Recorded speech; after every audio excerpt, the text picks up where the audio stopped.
The call came in, another vague report of a suspicious black man. Officers Jake Reynolds and Ryan Harris didn't care if it was real or not. They never did. They had made careers out of profiling, escalating, and brutalizing without consequence. When they arrived, they found Jamal Carter and his son, Darnell, unarmed, innocent, simply celebrating a hard-earned success. But the officers weren't interested in explanations. They were looking for control. And when Darnell reached down for his phone, the bullets started flying. They expected the story to end there. Another name lost. Another case buried beneath excuses and red tape. But Jamal Carter wasn't going to let that happen. He was Delta Force, a soldier, a man who had spent his life in war zones. Jamal Carter wasn't going to grieve quietly. He wasn't going to let them decide how this ended. One way or another, justice will be served. Before we go any further, comment where in the world you are watching from and make sure to subscribe. The sky stretched overhead, soft and warm with the fading hues of evening, the kind of peaceful dusk that seemed to promise nothing but serenity. The rental house stood quiet, nestled within a pristine suburban neighborhood, the kind of place where the streets were lined with neatly trimmed hedges and front porches bore the glow of gentle lanterns. It wasn't home, but for a few days, it would be a well-earned escape to celebrate something that, for a father like Jamal Carter, meant more than words could ever say. Inside, the air carried the rich scent of grilled steak and roasted vegetables, a feast prepared with careful hands, one befitting the occasion. Darnell sat at the dining table, a broad smile on his face as he laughed at something his father had just said, his eyes gleaming with the kind of pride and joy that only came with a victory long fought for. He had done it. After years of sleepless nights,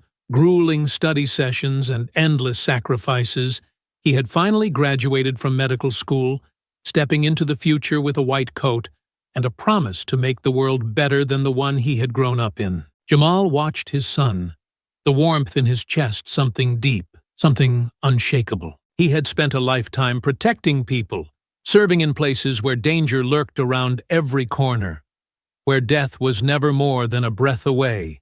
Yet no battlefield had ever held the weight of this moment.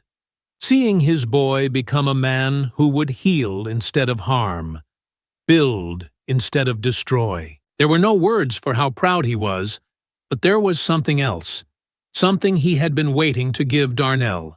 Something that couldn't be put into words, but needed to be felt. "I got something for you," Jamal said, standing up and stretching, his movements slow, deliberate. Darnell raised a brow, curiosity flickering across his face. "Yeah? What is it?" Jamal chuckled, shaking his head. "Not yet. I left it in the car. Stay here. Finish eating." Darnell smirked, shaking his head. Always with the dramatics. Jamal gave him a look, one that said, "Trust me," before heading toward the front door. The evening air met him with a crisp coolness as he stepped outside, the sound of crickets humming beneath the faint rustle of trees swaying in the breeze. The street was quiet, undisturbed, the kind of neighborhood where people went to bed early, secure in the belief that nothing bad ever happened here. He walked toward the rental car, glancing over his shoulder once to make sure Darnell wasn't watching, wanting to keep the surprise intact. His hands slipped into his pockets as he approached the vehicle, his posture relaxed, unaware that beyond the windows of a house across the street, unseen eyes were watching him. The woman on the other end of the line kept her voice low as she spoke into the phone, her fingers tightening around the cordless receiver. "Yes, I don't know. It just looks suspicious. He's lurking around the car, looking around like he's checking if anyone's watching." A pause. "No, I don't think he lives here. I've never seen him before." Another pause. Yes. I'll stay inside." The dispatcher's voice remained calm, collected, assuring her that officers would be sent to check it out. Jamal, oblivious to the call, opened the car door, reaching inside to retrieve a small, elegantly wrapped box. A gift, something that held meaning far beyond its material worth. The moment was small, simple, yet, in the grand scheme of his life, it was a moment he would cling to, a moment before everything changed. As he closed the car door and turned back toward the house, he had no way of knowing that somewhere in the distance, squad cars were already moving, their sirens off, but their presence looming like a storm waiting to break. He walked back up the steps, stepping into the warmth of the house once more, where Darnell was still seated, a fork halfway to his mouth as he glanced up. Jamal smirked, lifting the box. "Told you I had something for you." Darnell's brow furrowed as he set his fork down. "What is it? Open it and see." The younger man reached forward, his fingers brushing against the sleek wrapping before carefully peeling it away, his eyes narrowing in confusion before realization dawned. He let out a breath, shaking his head with something between awe and gratitude. "Dad, this is—" Before he could finish, a flicker of red and blue lights flashed through the window, the soft hum of idling engines creeping into the night. The air shifted, the easy warmth of the evening fading into something tense, something cold. Jamal turned his head toward the window, the glow of headlights cutting through the dusk. The quiet had been broken, replaced by the unmistakable presence of law enforcement. Darnell's face twisted in confusion. "What's going on?" Jamal exhaled slowly, his hands resting at his sides, shoulders squared. "I don't know." A voice rang out from beyond the door, sharp and authoritative. "This is the police. Step outside with your hands where we can see them." Darnell shot his father a bewildered look, rising from his seat. "What the hell?" Jamal clenched his jaw, his body already moving, not with fear, but with a slow, deliberate kind of caution that came from experience. He knew this dance, knew the way it played out, the way these situations had a way of twisting into something dark, something irreversible. He reached for the doorknob, pausing for the briefest moment before glancing at his son. "Stay calm," he murmured. "No sudden moves." Darnell nodded, though confusion still clouded his features. Jamal opened the door, stepping onto the porch with his son beside him, his eyes scanning the 4 officers standing in formation near their squad cars, hands hovering over their weapons. The street, once quiet, now held an eerie stillness, a silence so sharp it felt like the entire world was waiting to see how this moment would unfold. The lead officer stepped forward, his stance firm. "We got a call about suspicious activity in this residence. You need to identify yourselves." Jamal's gaze hardened, his fists clenching at his sides. The injustice of it hit him like a gut punch, the bitter taste of reality settling on his tongue. This wasn't new. It wasn't surprising. It was just another day of being seen as a threat, before being seen as a man. Beside him, Darnell glanced between his father and the officers, his expression shifting from confusion to disbelief. Jamal's voice came low, controlled, but edged with something unyielding. "This is our house. We rented it. My son just graduated, and we're celebrating. That a crime now?" The officer's fingers twitched near his holster, his posture stiffening. "You need to cooperate." Jamal didn't move, his stance firm, unshaken. Darnell's voice was calm but laced with frustration. "Look, we don't want trouble. We can clear this up." The officer's voice hardened. "We're not going to ask again. Hands up, both of you." Jamal exhaled slowly, the weight of the moment pressing down on him, every instinct screaming at him to stand his ground. He had spent his life fighting battles overseas, defending freedom, protecting lives, and yet here he stood, on his own soil, treated as a threat for merely existing. Darnell, wary, glanced between his father and the officers, sensing the tension thickening, feeling the moment inching toward something dangerous. Jamal's muscles tensed, and the night hung heavy with the danger neither of them could yet see coming. The lead officer, a tall, broad-shouldered man whose name tag read Harris, shifted his weight forward, his voice carrying the kind of manufactured authority that didn't invite questions. "We got a call about suspicious activity in this house. You need to identify yourselves." Jamal exhaled, slow and measured, forcing himself to keep his voice steady, despite the irritation simmering beneath his skin. "We already told you. This is our place. We rented it for a few days. Out here on vacation. My son just graduated. We were celebrating inside until you all showed up. His hand lifted slightly, gesturing toward the doorway. You can see for yourself. Dinner's still on the table. Harris didn't move, his gaze unreadable beneath the shadow of his cap. The neon glow of the patrol car reflecting off the metal badge pinned to his chest. His fingers flexed near his holster. A slight movement, but one Jamal's trained eyes didn't miss. Your names. Harris's voice remained cold, impersonal, as if he hadn't heard a word. Jamal clenched his jaw, but Darnell, ever the peacemaker, stepped in. I'm Darnell Carter. This is my father, Jamal. We're from Georgia.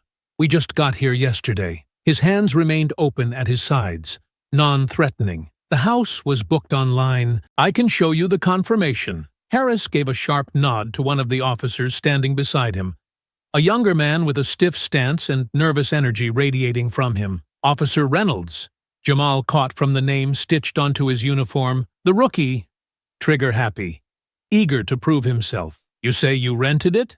Harris continued, skepticism laced in his tone. Mind telling me why we got a report of someone creeping around the property? Jamal let out a bitter chuckle, shaking his head as his hands went to his hips, exasperation clear in the slow rise and fall of his chest. So that's what this is about? Someone saw a black man walk to his own damn car and decided to call the cops? Darnell cast him a look, careful. But Jamal couldn't help it. The frustration was rising now, coiling in his gut like a snake waiting to strike. He'd spent decades of his life in uniform, following orders, protecting people, risking everything for a country that still saw him as a threat. Harris didn't flinch, didn't even acknowledge the irony of the situation. We don't know what's going on here yet. That's why we're asking questions. Jamal's patience thinned further. You're not asking questions. You're assuming. He motioned between himself and Darnell, his voice tightening. You see two black men in a nice house, and instead of thinking we might belong here, your first instinct is that we're criminals, like we broke in, like we're robbing the place. That's what you're thinking, isn't it? Harris didn't respond immediately, his gaze flicking between the two men, searching for something. What, exactly? Jamal couldn't tell, but he knew the look. Had seen it too many damn times before. It was the look of someone trying to rationalize their prejudice, to fit what they were seeing into the narrative already built in their head. Reynolds shifted beside him, eyes darting toward Harris, then back at Jamal. We need you both to step off the porch, he said, his voice tighter than his superior's, and put your hands where we can see them. Darnell blinked, his expression tightening in disbelief. Step off the porch? For what? What are we being accused of? Harris didn't answer. Instead, his voice dropped, colder this time, more forceful. Hands up. Now! Jamal's body tensed, but he stayed rooted in place. We're not under arrest. You have no reason to be treating us like criminals. This is harassment. You're making this harder than it needs to be, Harris snapped, his patience wearing thin. Step down. Hands on your head. Darnell let out a slow breath, his chest rising and falling in measured control. He turned to his father, lowering his voice. Dad, let's just do what they're asking. Jamal's jaw clenched. No, he said firmly, his voice unwavering. Darnell swallowed, glancing nervously between him and the officers, clearly aware of how quickly this could go south. We don't have to escalate this. Let's just comply. Let them check whatever they need to check, and we'll be done. Jamal turned his eyes back to Harris, his voice even but heavy with the weight of his years of service, of his deep, relentless exhaustion. I served this country, fought for it, bled for it. I don't answer to men who come knocking at my door, treating me like a suspect, before they even know my name. Harris stepped forward, jaw tight. That's real touching, but it doesn't change the fact that we got a report, and we're not leaving until we confirm this house isn't being burglarized. Jamal scoffed, shaking his head. You've got our names. You know we're supposed to be here. What else do you need? Reynolds's hand hovered near his holster, his knuckles white. Last warning. Darnell let out a breath, his shoulders tense, his hands slowly rising. Not high, but enough to be visible. Dad, he said quietly, I'll show them the booking confirmation on my phone. That should be enough. The movement was small, harmless, just a reflex as he reached down toward his pocket. But in an instant, the street erupted with panicked shouting. "Don't move! Hands up! Hands up! Drop it!" Jamal barely had time to react before the moment tipped past the point of no return. Reynolds's hand flew to his gun, and the night, once still, once calm, exploded in gunfire. Jamal saw it before his mind could process it, before his body could react, before his voice could force its way past his throat. One moment, Darnell was standing beside him, his hands barely moving, his mouth parting to speak, to explain. Then his body jerked back, arms flinching up, his face contorting with something that wasn't pain yet. Not fully, just the raw, stunned realization that something was wrong. The first bullet hit, then the second, then the third, and his knees buckled beneath him, the force driving him down, as though the earth itself had opened up to swallow him whole. Jamal moved without thinking. His training had drilled reaction over hesitation, but this was something else, something primal, something unstoppable. His feet were already moving, his arms reaching, his instincts overriding everything else, because there was no future if he didn't get to his boy. Darnell's body crumpled onto the pavement, his breath coming in quick, sharp gasps, his fingers twitching, grabbing at the air, at nothing at all. His eyes were wide, wild with confusion, his mouth opening like he wanted to say something, but the words weren't there yet. Just the effort, just the struggle. Jamal was on his knees before the hurt even registered, before the thick, dark pool beneath his son's body became something real. His arms wrapped around him, strong but trembling, hands pressing against his chest, desperate, trying to stop it, slow it, fix it, but the warmth spilled between his fingers, thick and relentless, seeping into his skin, into his soul. "Darnell," Jamal's voice cracked, breathless, his pulse roaring in his ears, drowning out everything else. The officers yelling, the distant wails of sirens, the panicked voices from shadowed porches. None of it mattered. "Son, look at me. I got you, okay?" Darnell coughed, his breath hitching, his lips stained red, his eyes locked onto his father's, something pleading in them, something terrified. His chest hitched unevenly, his hands weakly pressing against his father's arms, as if he could hold on. Just a little longer. Jamal's hands shook, pressing down harder, trying to stop what couldn't be stopped. "Hold on. You hear me? Just hold on. Help is coming." He wasn't even sure if he was lying. He didn't know if there was time, if anything could be done, but he had to say it. He had to believe it. Darnell's breathing hitched again, shallow and unsteady, his fingers tightening around his father's arm for the briefest second before weakening again. He swallowed hard, his lips parting, struggling for air, for words. "Dad." His voice was barely above a whisper, fragile, like glass on the verge of shattering. His expression twisted, not in pain, but something worse. Regret. "I just wanted to help people." Jamal's throat closed, the weight of those words slamming into him harder than any force he had ever faced. His grip tightened around his son, his forehead pressing against Darnell's. "You did," he whispered, his voice thick, raw. "You did, son. You hear me? You're gonna help so many people. You're gonna be fine." Darnell's chest stuttered beneath his hands, his fingers curled into his father's sleeve, holding on, fighting. Then his grip loosened, his body sagged against Jamal's, the tension leaving him, the breath fading, the light behind his eyes flickering once, then gone. Jamal's world collapsed. For a second, he just held him, his chest rising and falling in unsteady, ragged gasps, his fingers trembling against cooling skin, his mind rejecting it, denying it, refusing to believe it.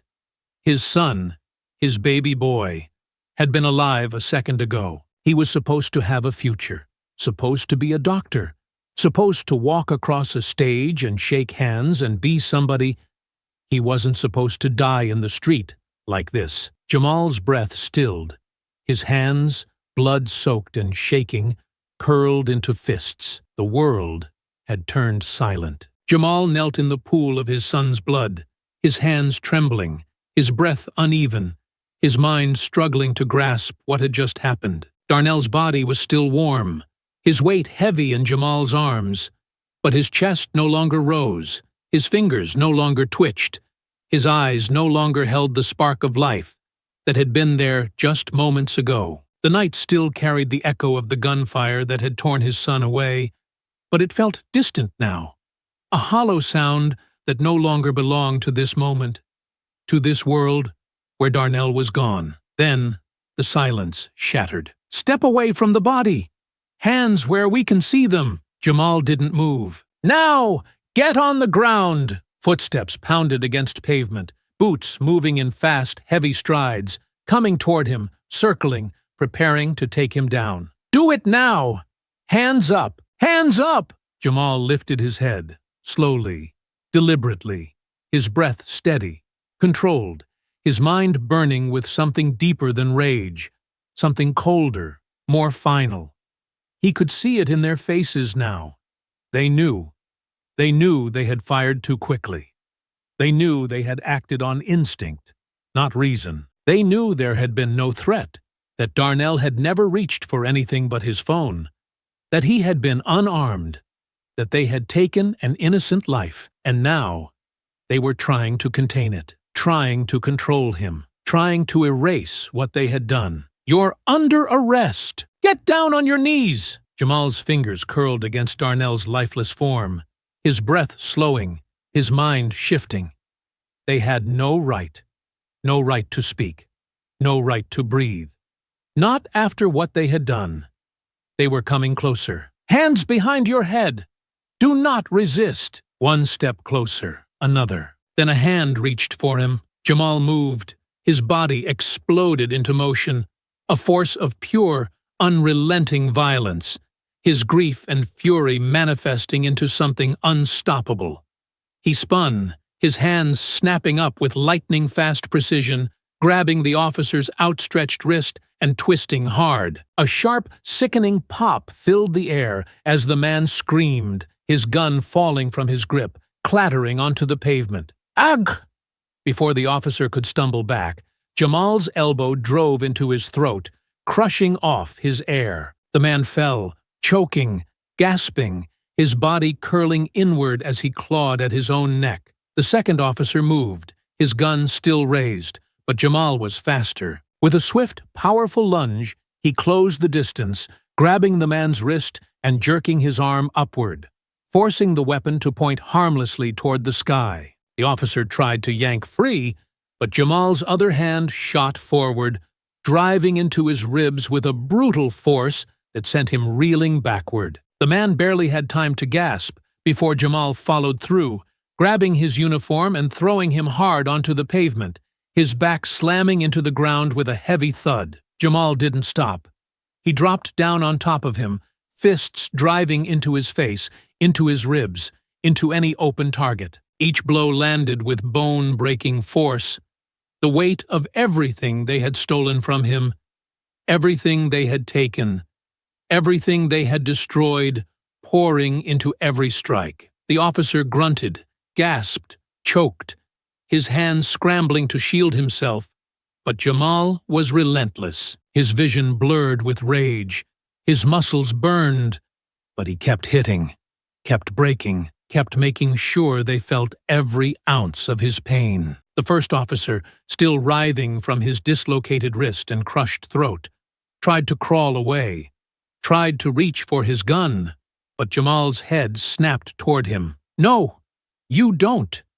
He was on him in seconds, his foot slamming down onto the officer's arm, pinning him in place. The man yelped, his whole body trembling beneath the pressure, his eyes wide with something that hadn't been there before. Fear. Jamal knelt down, grabbing the officer by the collar and yanking him up, forcing him to look into his eyes, the same eyes he had looked into when he'd pulled the trigger. "Look at me!" The officer struggled, panting, his breath wheezing, his body shaking beneath Jamal's grip. Jamal's hands tightened. He could feel the man's pulse hammering beneath his fingertips, the sheer terror radiating from his trembling frame, the way his entire body seized up, frozen in the realization that he had made a mistake that he could never take back. Jamal could end him right now. Every muscle in his body screamed for it, begged for it, demanded justice in the only way the world had ever shown him was possible. The officer shuddered, his lips trembling, his face pale beneath the red and blue haze of the patrol lights. And Jamal?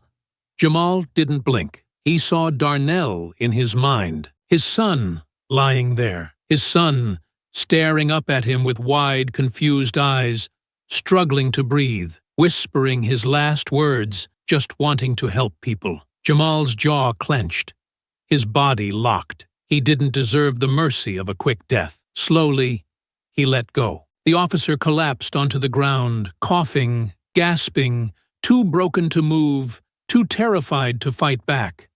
Jamal stood there, his body trembling with unchecked fury, his breath coming slow and heavy, his fists still curled, his knuckles bloodied, though none of it was his own. The street was silent again, but this time it wasn't the peaceful stillness of the night.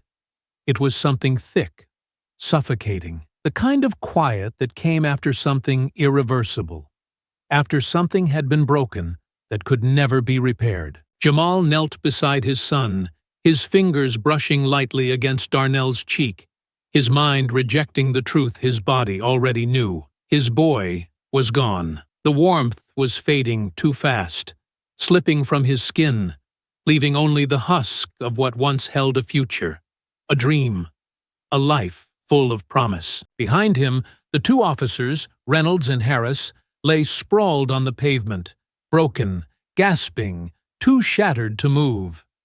Reynolds still clutched his throat, his chest rising and falling in ragged, uneven breaths, his eyes wide with shock, his face twisted with a mixture of pain and something else. Fear. Not just the fear of the man who had beaten him down, but of the consequences of what he had done. Harris groaned beside him, his dislocated wrist cradled weakly against his chest, his other hand pressing against his ribs, his breath coming in short, pained grunts. He had tried to roll onto his side, but the searing pain of Jamal's strikes had left him paralyzed, unable to do more than lay there and accept what had been done to him. They had killed a man's son, and in return, the father had made them pay. Jamal didn't spare them a glance.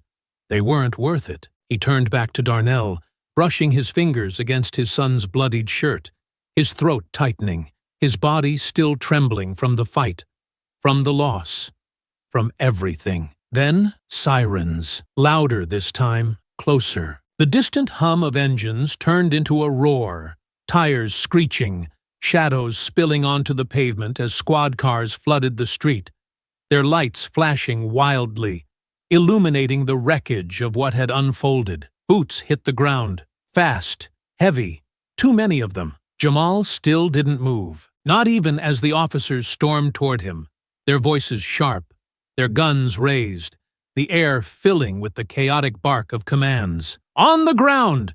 Hands behind your back! Nothing. Now! His fingers tightened slightly around Darnell's shirt, as if he could hold on to him just a little longer, as if he could anchor himself to this moment before they ripped it away. The first officer reached him, a violent yank at his shoulder, a hard pull, dragging him backward. Jamal barely registered the hit before he was slammed face first onto the pavement, his body crashing onto the unforgiving ground with brutal force. His breath tore from his lungs, a sharp burst of air leaving him as knees pressed into his back, into his spine, into his ribs, crushing down with full weight. Stop moving! Stop resisting! He wasn't moving. He wasn't resisting. But that didn't matter. A heavy fist drove into his ribs, not as a restraint, but as a punishment. A savage reminder of power. His vision blurred for a second, pain exploding through his side, his entire body locking up from the sheer force of the impact. Another hit, this time to his shoulder, A baton slammed against him with a sickening crack. A sharp pain radiating down his arm. Another, his leg. A sharp blow to the thigh, meant to weaken, meant to break. Then came the taser. A sharp, electric snap filled the air.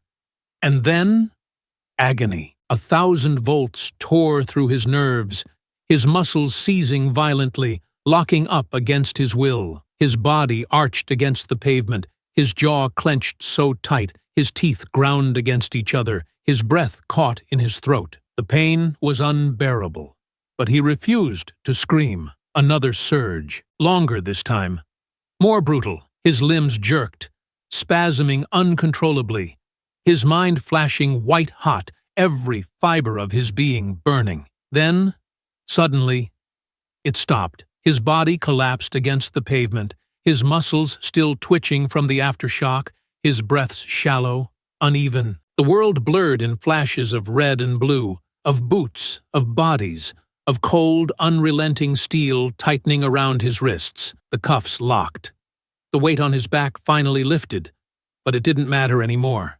Hands gripped his arms, yanking him up. His legs barely held him, but they didn't care. They dragged him toward the patrol car, his body still buzzing with pain, his chest heaving, but his expression empty, hollow, silent. From the ground, Reynolds and Harris lay watching. Jamal met their gazes just once, his own eyes calm, cold, unyielding, and they looked away first. The camera shutters flashed. A crowd had gathered. Neighbors stood on porches, phones recording, eyes wide in horror, in disbelief, in recognition. The world was already watching. Jamal Carter wasn't just a grieving father anymore. He was a story, a headline, a moment in history that had just begun. The door slammed behind him, and the world outside blurred. The walls of the holding cell pressed in around him, cold and unyielding. The dim overhead light casting long shadows across the stained concrete floor. The air smelled of sweat and steel, of old rage and forgotten men, a scent that clung to the very walls, soaked into the bars, like something that had long since accepted its own permanence. Jamal sat on the narrow bench, his back straight, his hands resting on his knees, his body still aching from the relentless assault, but his mind sharper than it had ever been. The pain didn't matter. The bruises, the cracked ribs, the deep throb in his limbs where the baton had struck, none of it compared to the raw, gaping wound that had been torn into him the moment his son's body went still. That pain was beyond the physical. That pain would never fade. The station outside was alive with movement, with voices, with the sharp clatter of boots and the hum of distant conversations. The world had not stopped moving, even though his had ended. Then, the door swung open. Heavy footfalls echoed through the small room before the sharp, deliberate click of the cell lock being disengaged rang out, the sound slicing through the stale air like a blade. Jamal didn't look up. He already knew who it was. Harris and Reynolds. The two officers he had left broken on the pavement now stood in front of him, their bodies tense, their uniforms disheveled, bruises forming across their faces, shadows of pain etched into their expressions. They weren't here as enforcers of the law. They were here for revenge. Harris stepped forward first, his left arm still held close to his body, his wrist wrapped in thick medical tape, his face a mask of barely contained fury. His voice was low, sharp, filled with a venom that he no longer had to mask behind the pretense of duty. "You think this is over?" His breath was uneven, the pain still lingering in his ribs where Jamal's fists had landed. "You think you walk out of here after what you did?" Jamal didn't move, didn't flinch, didn't even blink. Reynolds exhaled sharply, his voice raw, his throat still bruised from the force that had crushed it. "You humiliated us," he growled, his words thick with resentment, his posture rigid with barely restrained rage. "In front of everyone. You made us look weak." Jamal tilted his head slightly, slowly, deliberately, his gaze finally lifting to meet theirs, his eyes, dark, steady, unmoved, held no fear. "You are weak." The words were like a slap, cutting through the small space between them, delivered without hesitation, without emotion, without the slightest hint of concern for what they might do in response. Harris's jaw tightened, his fingers curling into fists at his sides. His chest rose with the weight of his frustration, his need to retaliate, to regain some sense of control. But they both knew the truth. Even now, they were afraid of him. Reynolds took a step forward, his voice dropping lower, edged with the unmistakable promise of retaliation. "You don't get to win this," he muttered, leaning in slightly, his breath hot with frustration. "No matter what happens, we'll make sure you don't walk out of here the same." Jamal didn't move, didn't even acknowledge the words as a threat. His expression remained unreadable, his silence heavier than anything he could have said in response. Then, a new voice cut through the tension. "That's enough!" The door to the holding area had swung open once more, and a woman in a sharp gray suit stepped inside, her heels clicking against the tile, her presence an immediate force that neither officer could ignore. Lisa Thompson. Jamal had never met her before, but he recognized the name. Ichiu, a civil rights lawyer with a reputation for taking on cases that no one else would touch. A woman who had built her career dismantling police misconduct, a woman who had turned corruption into something she devoured for sport. She barely spared Harris or Reynolds a glance before stepping between them and Jamal's seated form, her posture unwavering, her voice sharp, controlled, unwaveringly authoritative. "I suggest you both leave before I make this worse for you than it already is," Harris scoffed, shaking his head as he took a step back. But Reynolds held his ground, his eyes narrowing slightly. "You don't know what you're stepping into," he muttered, his voice carrying just the faintest tremor beneath the bravado. Lisa smiled then, a slow, calculated curve of her lips that held no warmth. "Oh, I know exactly what I'm stepping into," she replied, her tone casual but laced with something colder, something dangerous. "I'm stepping into a department that's about to have its entire operation picked apart, piece by piece. I'm stepping into a situation where two officers gunned down an unarmed black man in cold blood, then got their teeth kicked in by his father, and now they want to play victim." She took another step forward, closing the space between her and Reynolds, lowering her voice just enough that only he and Harris could hear. "Walk away," she said, not a request, a warning. Reynolds hesitated for just a second too long, then turned sharply, stepping past her and storming out of the room. Harris lingered a moment more, his jaw still tight, his anger still radiating from every inch of him. But he left. The door shut behind them, leaving only Lisa and Jamal in the small cell, the air still thick with unspoken tension. For a moment, neither of them spoke. Then, slowly, Lisa turned toward him, her expression shifting from the quiet venom she had reserved for the officers into something more calculated, more professional. She pulled a chair over and sat across from him, crossing one leg over the other as she studied him. "You're in a bad spot," she said finally, her voice even, matter of fact. "They're going to bury you under every charge they can think of. Assault on law enforcement, resisting arrest, inciting violence. Probably some ridiculous obstruction charge thrown in just for good measure." Jamal met her gaze, his face unreadable. Lisa exhaled slowly, leaning forward slightly, her elbows resting on her knees. "If we were dealing with just the shooting, there might have been a chance to shift this in your favor, to push for justice, but—" She shook her head. "You put 2 cops in the hospital. That changes everything." Jamal's expression didn't shift, but his silence was heavy, deliberate. Lisa studied him for a long moment, then sighed, rubbing a hand across her temple. "Look, I get it," she said, her voice quieter now, the edge fading just slightly. "I do. You had every right to do what you did, but the law doesn't work like that. It doesn't care about what's right. It cares about what it can use against you." She leaned back in her chair, watching him closely. "Right now, they have everything to use against you." Jamal exhaled, his breath slow, measured, He already knew.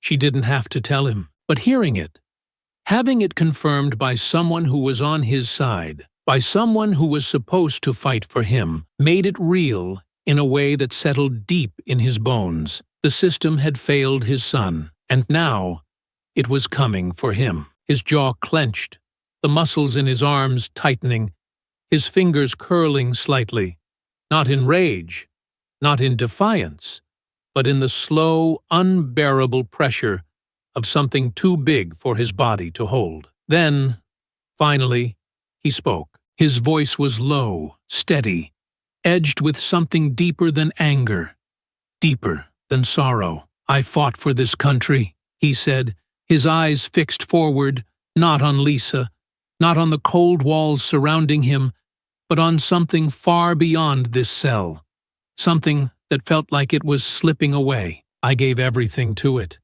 Years of my life, my body, my mind. I did things that most people wouldn't survive, things I still carry with me every day." Lisa watched him closely, her expression unreadable, but she didn't interrupt. "I followed orders.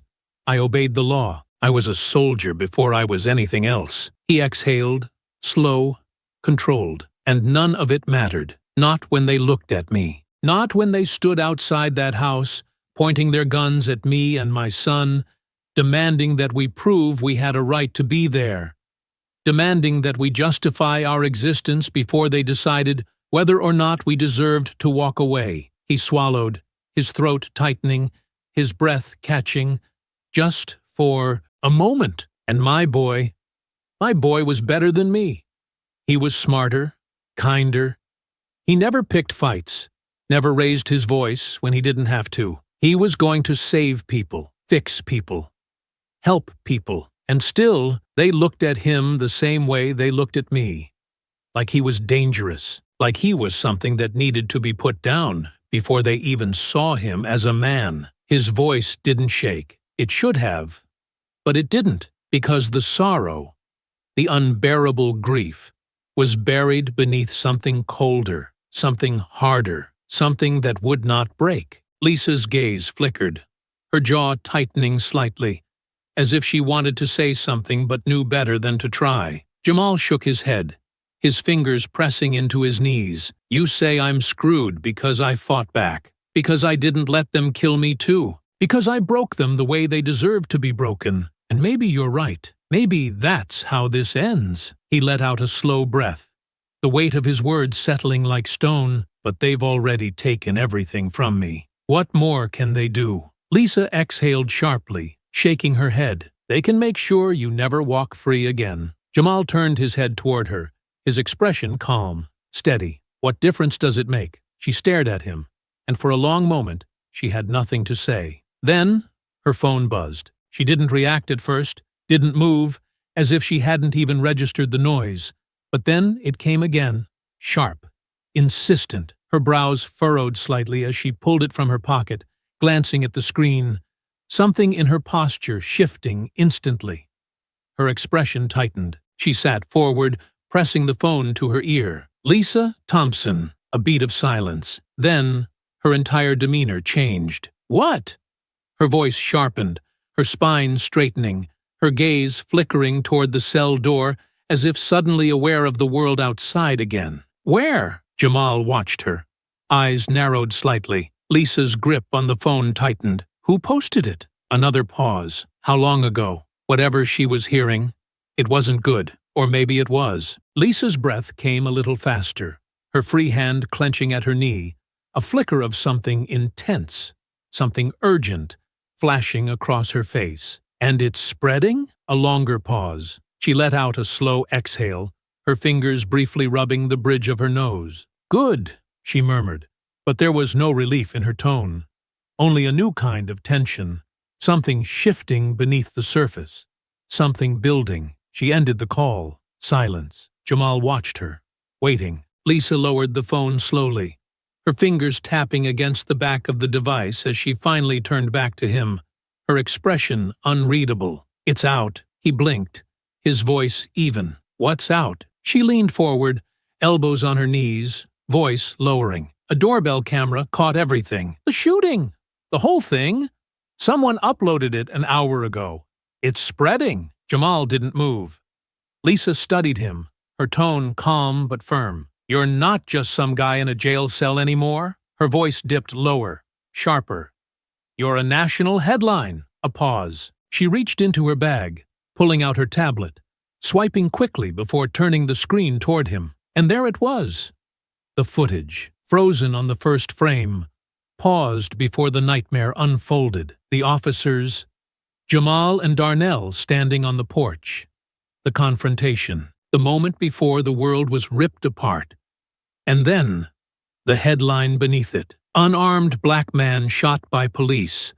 Father beaten and arrested. She let him take it in, watching his face carefully. The protest started 20 minutes ago. Jamal didn't look at her, didn't need to. Because outside these walls, something had already begun. The air inside the station had changed. Jamal could feel it, even from the confines of his cell, where the dim lighting and cold metal bars had become his entire world. The energy outside had shifted, the distant hum of voices growing louder, turning into something more than just the murmurs of an uneasy city. It had become a force, a storm building strength, a tide pulling in fast, unstoppable, relentless. He could hear them now, protesters. Their voices bled through the thick walls of the police station, distant but unmistakable, a chorus of anger, grief, and something else, something sharper, more volatile. A city that had seen too much, a people who had endured too much, a rage that had no more room to be contained. Lisa had been gone for nearly half an hour, called away to deal with the fallout. The moment that video hit the internet, everything had shifted. This wasn't just another case now. It wasn't just a tragedy. It was fuel. The system had done what it always did, but this time, the world had seen it. A new chant carried through the air, rising over the scattered shouts, the slogans, the growing fury. Justice for Darnell. The name, his son's name, echoed through the city, carried by hundreds, maybe thousands, their voices rising, demanding, pressing in. Jamal's eyes remained locked on the wall across from him, his breathing even, his hands resting against his knees, his body still aching. But his mind was clear. The police were cornered now, and they knew it. He could hear it in the way the station moved, the way the footsteps outside the cell block were hasty, uncertain, heavier than before. The officers were no longer moving with the easy arrogance of men who had nothing to lose. They were restless. They were afraid. Then another sound. Not from outside, not from the protesters. This was closer, raised voices, footsteps approaching the front entrance, the heavy thud of doors opening and closing in quick succession. Someone was leaving the station, and then the shouting from outside changed. It had been angry before, loud, unrelenting, but now it was something else. Something sharper, something that was about to break. Jamal didn't move, didn't shift from where he sat, but he knew. The officers who had killed his son had just stepped outside. The air inside the station had changed. Jamal could feel it, even from the confines of his cell, where the dim lighting and cold metal bars had become his entire world. The energy outside had shifted, the distant hum of voices growing louder, turning into something more than just the murmurs of an uneasy city. It had become a force, a storm building strength, a tide pulling in fast, unstoppable, relentless. He could hear them now. The protesters were right outside. Their voices bled through the thick walls of the police station, distant but unmistakable, a chorus of anger, grief, and something else, something sharper, more volatile. A city that had seen too much, a people who had endured too much, a rage that had no more room to be contained. He could hear the chants louder now, the name, his son's name, being carried by hundreds, maybe thousands, their voices rising, demanding, pressing in. Justice for Darnell! The sound came in waves, rolling over the building, shaking it, reverberating through the very floors beneath him. Outside, the pressure was mounting. Then, the sound of approaching footsteps. Jamal remained still on the bench, his head low, his breathing slow, listening as the familiar voices carried through the quiet corridor beyond his cell. Harris, Reynolds, and a few others. They weren't whispering. They weren't worried.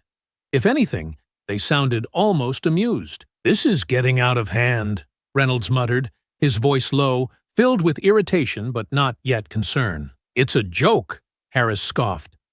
"They're loud, but they're not going to do anything. They're out there screaming for justice, but the second we step out, they'll back down. They always do." One of the other officers, a younger one, Jamal could tell from the uncertainty in his voice, shifted. "The crowd's getting bigger," he said. "Command wants us to hold back for now." Harris laughed, a dry, dismissive sound. "Command can sit on their hands and watch if they want to. We're not letting them block our front door all night." Reynolds exhaled sharply, the sound of his boots shifting against the tile. "We go out there, break it up, show them we're not scared." A pause. "They're waiting for us to look weak. That's what all of this is about." Jamal's fingers curled slightly against his knee. The arrogance, the certainty, the delusion. The protest outside wasn't about them. It was about what they had done. But in their minds, they were still in control. They thought this was just another routine crowd. They thought they could just walk outside, flash their weapons, bark a few threats, and make the world fall in line again. They hadn't learned a thing. Jamal listened as they moved off, their voices fading as they made their way toward the station entrance. They were going out there, and they had no idea what was waiting for them. The protest had swelled to an uncontrollable mass. Bodies pressed together, voices layered over one another, signs raised high, fists clenched. The anger wasn't contained anymore. It was boiling over. And then, the doors of the station opened. The shouting wavered for just a moment as the crowd recognized what was happening. A small team of officers stepped out onto the front steps, their expressions hard, unbothered, prepared to remind the people in front of them who held the power, and leading them, Harris and Reynolds. For a second, they stood tall, their presence a silent challenge, their hands hovering near their belts. Their faces were not ashamed, not remorseful. They still believed they were the ones in control. Then, someone recognized them. It wasn't just a voice this time. It was several. "That's them!" The words cracked through the tension like a thunderclap. A bolt of electricity surging through the crowd all at once. The entire atmosphere changed. Before, there had been shouting. There had been fury. Now, there was movement. A shove in the back. A sign hitting the pavement. A surge forward. "Murderers! You killed him! Get them!" Harris's confidence cracked. His face shifted, his jaw tightening as he registered, too late, what was happening. Reynolds moved first, his posture stiffening, his eyes darting toward the doors behind them. Inside. Now, the officers turned, quickly, hurriedly, their hands twitching toward their weapons but not daring to draw. Not now. Not with all those cameras watching. The first bottle flew, then another. Harris ducked, cursing under his breath. But the crowd was already closing in, the front line pressing forward, the pressure breaking all at once. The officers barely made it back. They shoved their way inside, Harris and Reynolds gasping as they stumbled through the doors, twisting to slam them shut behind them, the heavy metal shaking from the force of the crowd pressing against it. From inside the station, the noise became deafening. The first real crack of glass breaking, the pound of fists against the doors, the roar of people who had finally reached their limit. Jamal heard it all. The distant roar of the crowd turning into something else entirely. The hurried footsteps of officers scrambling through the halls, the clatter of chairs being pushed back, the sudden urgency in voices that had once been so calm, so smug. They were losing control. He sat still, his body battered, his face bruised, his ribs aching, but his mind clear. He could feel it. The shift, the weight of something bigger than him, bigger than this cell, bigger than the system that had tried to break him. Outside, the city was demanding justice. Jamal sat motionless, his hands resting on his knees, his breath slow and steady, listening to the way the station was unraveling. The officers had moved frantically after Harris and Reynolds had barely escaped back inside, their footsteps urgent, their voices clipped and sharp over the radio. But it was too late. The pressure had been building for too long. Then came the sound. Metal groaning, glass breaking, the doors being forced open. The protest had breached the department. A surge of movement filled the halls, a wave of voices crashing against the walls. Protesters flooded in, their footsteps pounding against the tile, their anger now inside the very place that had been built to contain them. Jamal remained still as the footsteps drew closer, until at last his cell door was yanked open. A man, mid-40s, breathless, his hands gripping a baton he must have wrestled from an officer, stood in the doorway, eyes wild with urgency. He wasn't alone. 3 others flanked him, all protesters, all moving with purpose. "Come on!" The man reached for Jamal's arm, trying to pull him up, but Jamal had already begun to rise. His muscles screamed from the beating, but he ignored the pain. The moment his feet hit the ground, he was moving. The station was chaos. Officers scrambled, their once solid formations shattered. Some had fled deeper inside, others still fought to maintain control. The protesters had no real coordination, only raw fury driving them forward. Then, the first tear gas canister hit the floor. A sharp, metallic clunk, followed by the hiss of white smoke. Then another, and another. The room turned to choking mist in seconds.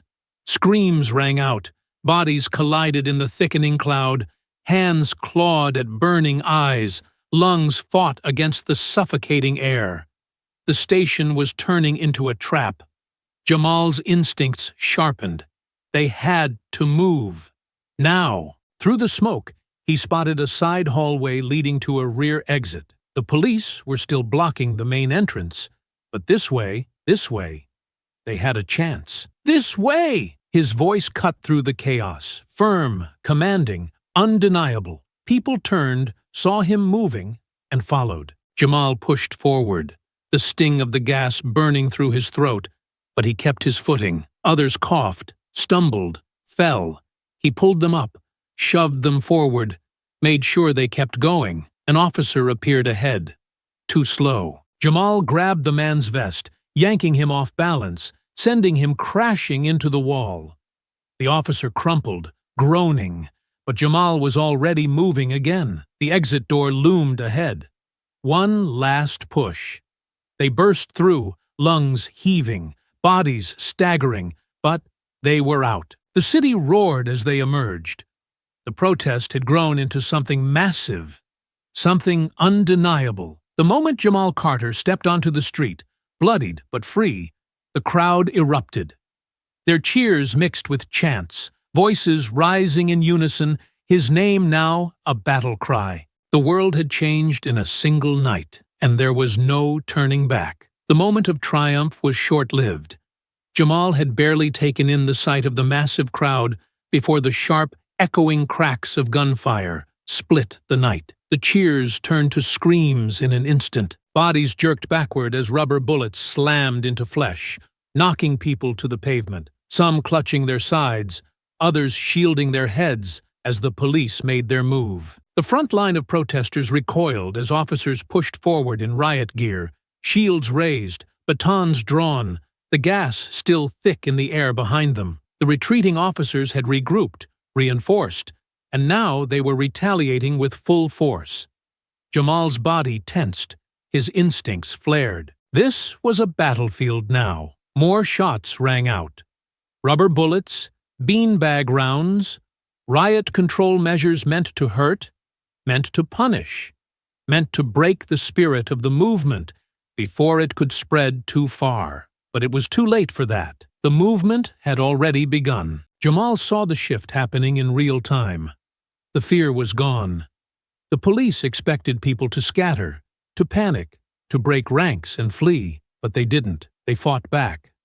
Some used the tear gas canisters against them, hurling them back toward the riot line. Others took cover behind overturned barricades, shields made from protest signs.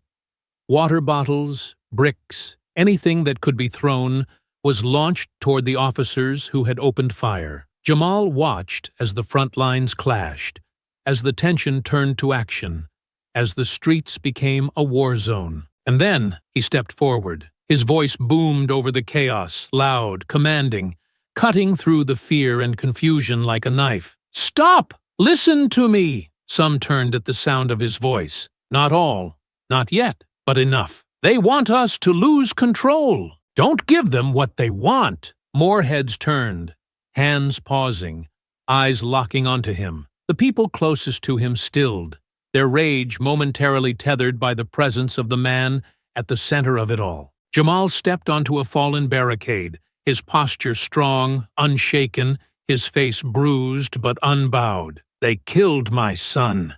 They beat me.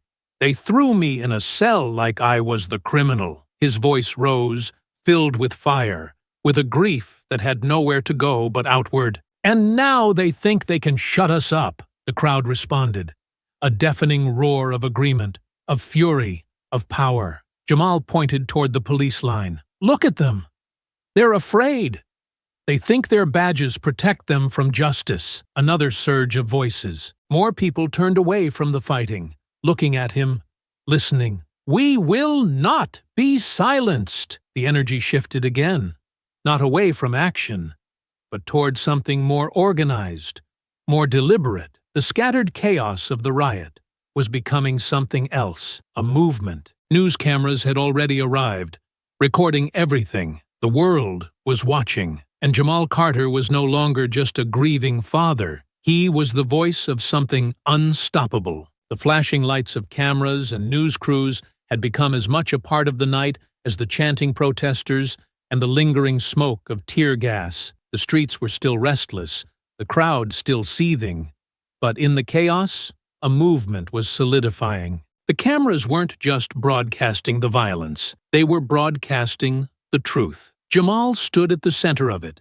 his face bloodied but unbroken, his posture firm, his presence undeniable. Reporters pushed forward, microphones and cameras held out toward him, their voices clashing over one another, each fighting to get the first question in. "Mr. Carter, the country is watching. What are the demands of these protests?" Jamal locked eyes with the reporter who had spoken, his breath slow, deliberate. He wasn't going to let them turn this into a spectacle. He wasn't going to let them water this down into sound bites. This wasn't about politics. This was about his son. "Justice," he said, his voice steady, unwavering. The crowd around him fell into a hush, listening. The reporters leaned in. "For my son, for every life taken by officers who believe their badge makes them untouchable." Another reporter cut in. "What does justice look like? What are the demands?" Jamal didn't hesitate. "Accountability. The two men who murdered my son, Detective Ryan Harris and Officer Jake Reynolds, need to be arrested, charged, and put on trial. No desk duty, no paid suspension, no excuses. They killed my son in cold blood, and they will answer for it." The crowd erupted in agreement.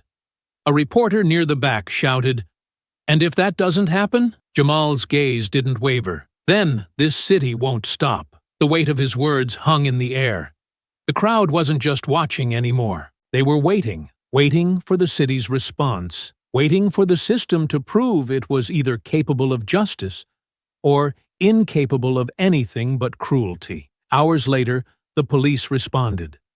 The statement came just after midnight. The police chief, Michael Langley, stood behind a podium at the department headquarters, flanked by officers in riot gear. His jaw was tight, his eyes dark with exhaustion, his suit wrinkled, but his voice was steady, carrying the same carefully measured indifference that every official statement before him had held. The city waited.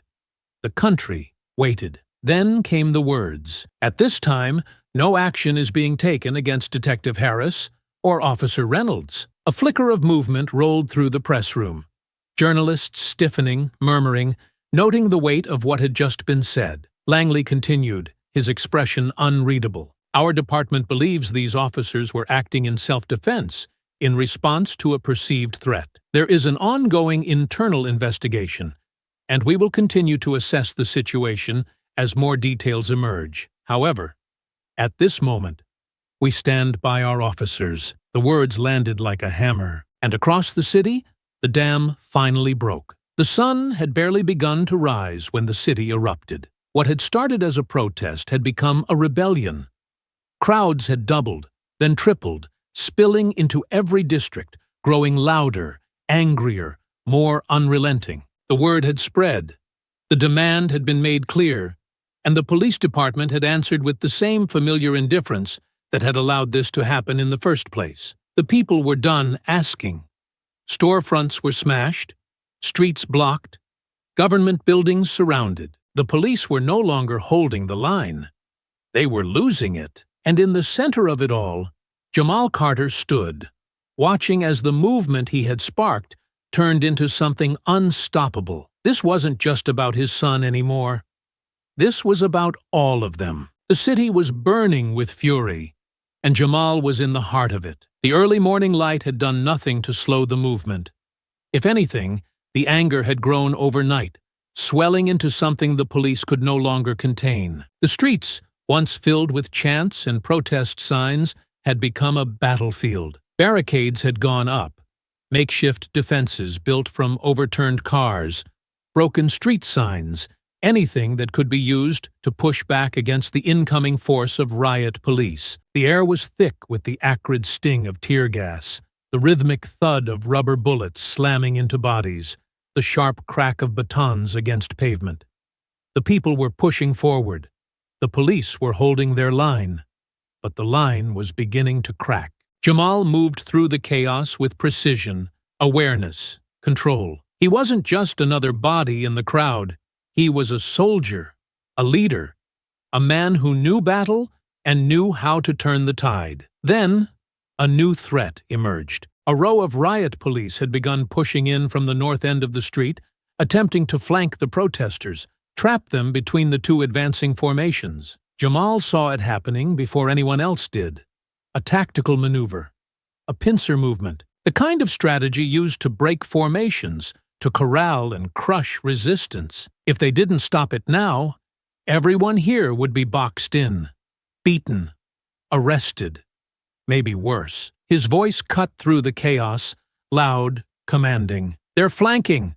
North side! We hold them here!" People turned at the sound of his voice. The hesitation that had existed in the first days of the protest was gone now. They knew him. They trusted him. They followed him. He moved fast, gathering those closest to him, rallying them. "We hold this street!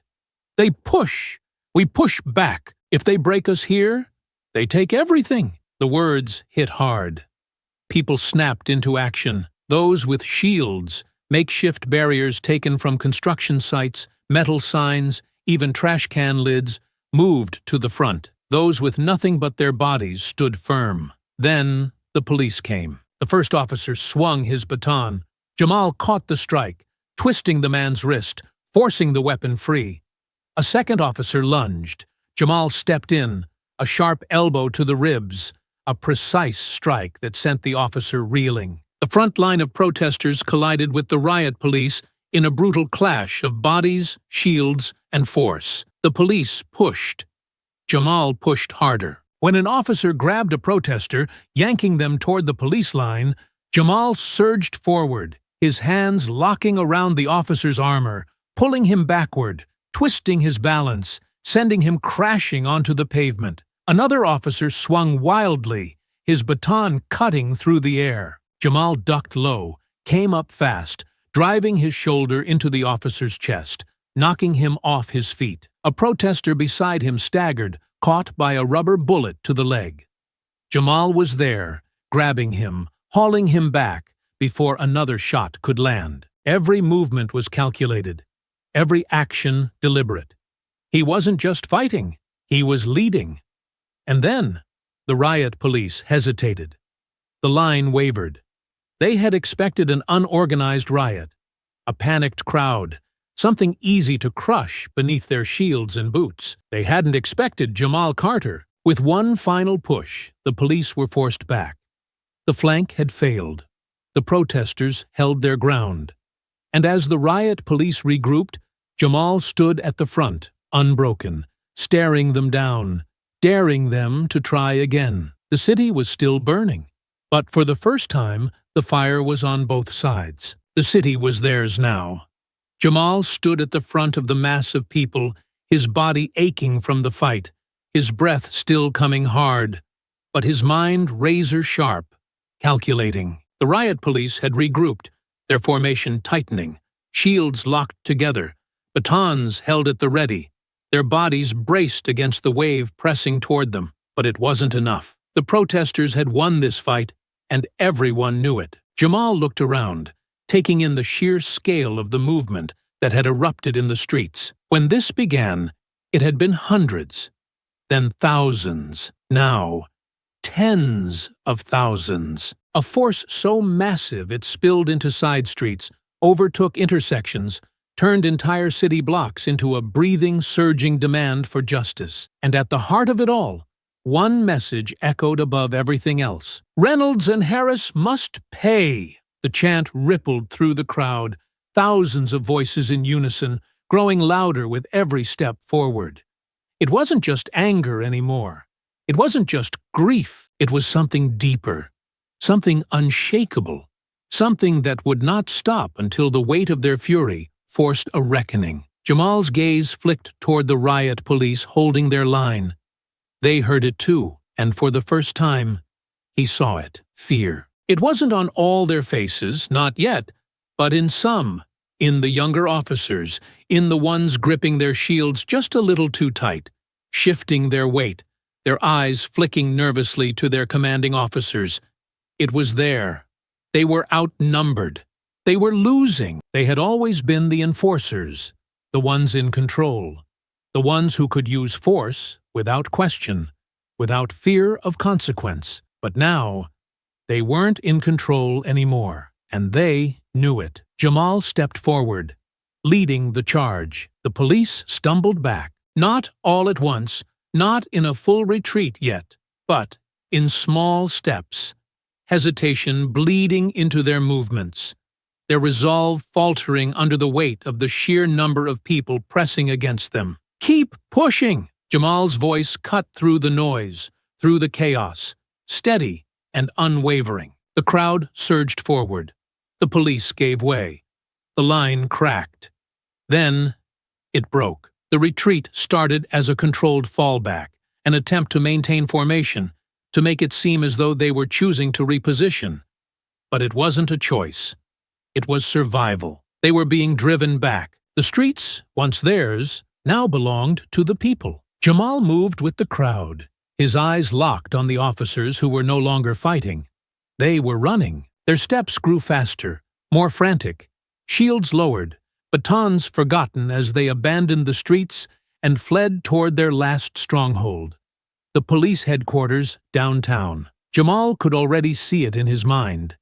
They were going to lock themselves inside, barricade the doors, try to wait this out. But that wouldn't work.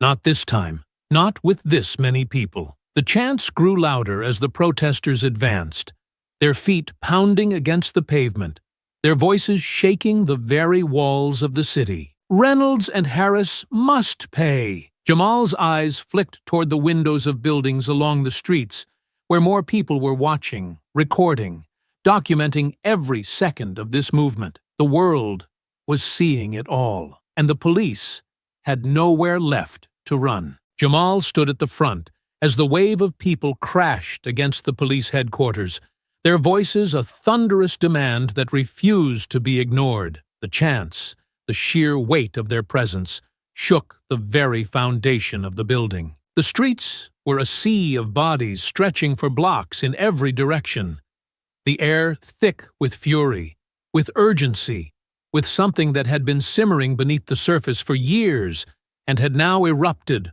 all at once. The police inside had barricaded themselves in. They had retreated behind the steel-reinforced doors, behind bulletproof glass, behind the walls they had always believed would protect them. But tonight, those walls were not enough. The crowd pressed in. The barricades they had set up outside were torn down. Trash cans, traffic cones, anything not bolted to the ground was hurled at the steps. Someone had smashed the spotlights illuminating the entrance, plunging parts of the street into shadow, the only light now coming from the glow of phones recording every second of what was happening. Jamal had seen sieges before, in war, in cities halfway across the world, but he had never imagined he would lead one on his own soil. Still, he did not let the chaos take control. His voice rose above the noise, commanding, firm. "Hold the line!" People turned at the sound of him, waiting for his direction. They wanted justice, but they would not be reckless. Not under his watch. "We do not destroy this building.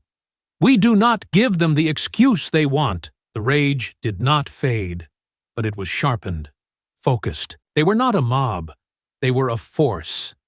Inside, the police could feel it. Through the reinforced glass, Jamal could see them. Some stood rigid, still trying to hold on to their authority, their backs straight, their hands resting on holstered weapons.